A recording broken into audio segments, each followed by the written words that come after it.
The number of pending home sales continues to rise while inventory still lags behind, even though interest rates hit 5% for the first time in over a decade.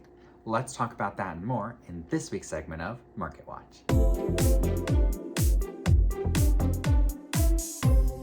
Hi there, it's Joshua Barks, Associate Broker with Keller Williams Realty Boise and Team Lead of the Barks & Co. Real Estate Team. Thank you for tuning in to this week's segment of Market Watch, where we talk about the Boise area housing market on a week-over-week basis, and then once a month, we go into our deep dive into the market dynamics. Last week was our super deep dive into the market dynamics for all of March. This week is just our mini update where we talk about what the numbers are looking like week over week. First off, as I've said, pending home sales are up dramatically compared to what we saw over the last couple of weeks even, and inventory is still struggling to keep up. The interesting part with pending home sales being up is that interest rates hit 5% for the first time in over a decade. So the national average for a 30-year fixed rate mortgage conventional loan is 5% now, according to Freddie Mac's research. And the Fed is supposed to meet again in May, so just next month, and we're projecting the Fed rate to increase from 0.25% to 0.5%. That is a big reason as why we're seeing interest rates for the mortgage side of things increase as well, because they're expecting the Fed rate to increase later on. Interestingly enough, we still have not seen a huge drop in demand yet due to rising interest rates and rising prices. However, because interest rates have come up so fast, I do anticipate, as I've been saying, that prices will slow down. I doubt they will actually decrease significantly anytime soon. We're likely to continue to see prices to rise at least modestly, strictly because we just don't have the supply for the amount of demand that we have. We still have a lot of people moving here from other areas, which is driving up a lot of our prices as well. And we have a lot of people entering into the marketplace. We'll see Ada County kind of spill over into Canyon County. That's what we've been seeing, driving Canyon County's prices up. We will likely see a larger increase in Canyon County by the end of the year, percentage-wise, compared to what we saw in Ada County, what we see in Ada County this year.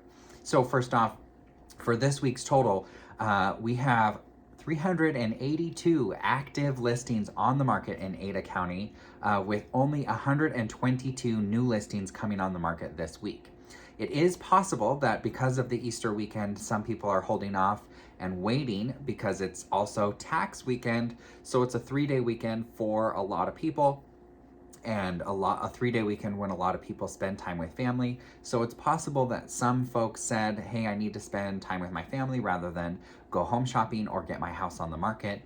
So I'm hoping that next week we'll see another uptick in new listings, but we've still been below 200 new listings a week, which is still very low for our area. With the 382 active listings, that is slightly more than the 360 we had last week, but still basically half, just about, of what we have pending. Pending overall, we have 700 homes under contract right now, 700 compared to the 382. Now that is up significantly from last week when we had 632 pending overall. And then week over week, we saw 195 homes go under contract in just the last 7 days. So 122 homes came to market and 195 came off. So that's one of the biggest reasons why we're struggling to see inventory really rise there, is because buyers are still buying them pretty much as soon as they come to market. The average days on market for those that are pending right now is 10 days, so less than 2 weeks. If you go back for what's been selling for the last 12 months and average that out, we're at about 15 days, if I remember correctly, which is still barely over 2 weeks. I do anticipate, because of the rising interest rates, that we will eventually see a diminishing amount of demand. So we'll have fewer people competing per home, less multiple offer situations, less bidding over significantly. We are still seeing properties bid over, but not by nearly as much as they have been in the past, which is great news for buyers. And what we're seeing really in the marketplace is it's still going to remain very competitive just in our area if you're a buyer. And as a seller, it's still in your benefit right now. The market is shifting, as I've talked about, and what I'm expecting is, again, more of a plateau for prices. I'm hoping things continue to cool off and balance out because buyers desperately need that reprieve, and it would be just much healthier for our marketplace to have just that more balance. But it'll still take quite a bit to get there. When we're talking about the number of home sales, we had 128 homes close in the last 7 days.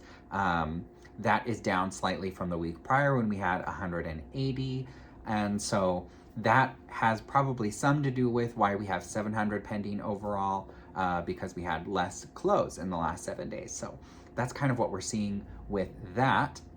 Now, when it comes to the market overall, spring market is starting to come to a close. Typically, we see spring market end around Memorial Weekend as people start focusing on summer and vacations and what have you. So if you're thinking about making a move this spring, you need to get on it now.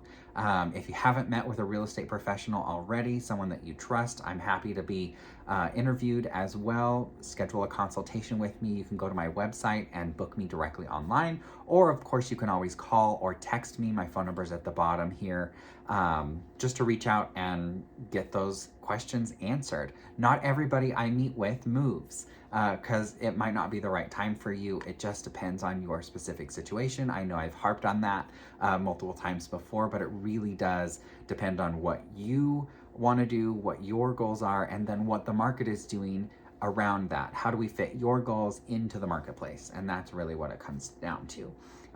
If you're thinking about selling or moving again in the summer, spring or summer, even in the fall, you might want to be starting meeting with a real estate professional now to talk about what your options are, get all of the things lined up so that you can make that move when it's the right time for you. And for buyers, if you can buy sooner, it's likely in your best interest to buy sooner than later because prices, as I said, are going to continue to rise, but not like this, more like this. And interest rates are also likely to continue to rise. That's what all the reports are saying as well.